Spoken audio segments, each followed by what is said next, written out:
بخاری شریف میں ہے کہ حضرت عائشہ رضی اللہ تعالیٰ عنہ فرماتی ہے کہ رسول اللہ صلی اللہ علیہ وسلم نے فرمایا، عائشہ میرا دل چاہتا ہے کہ میں آپ کے بھائی کو بلاؤں اور اس کو تحریر لکھ کے دوں خلافت کے حوالے سے، ایسا نہ ہو کہ اس کے بعد کوئی خواہش کرنے والا پیدا ہو جائے خلافت کے حوالے سے۔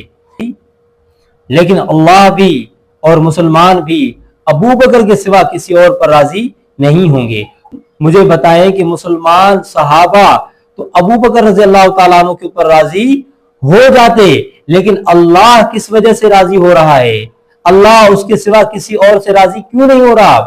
کیا وجہ تھی ایسی کہ رسول اللہ نے فرمایا اللہ بھی راضی نہیں ہوں گے، مسلمان بھی راضی نہیں ہوں گے؟ ہاں، اللہ کے نزدیک ابو بکر رضی اللہ تعالیٰ عنہ کا مقام اور مرتبہ سب سے زیادہ تھا۔ سب سے زیادہ مقام اور مرتبہ حضرت ابو بکر رضی اللہ تعالیٰ عنہ کا تھا، اسی لیے اللہ نے نہیں چاہا کہ ابو بکر کے سوا کوئی اور خلافت کے لیے آئے اور کوئی نبی علیہ السلام کے مصلی پہ کھڑا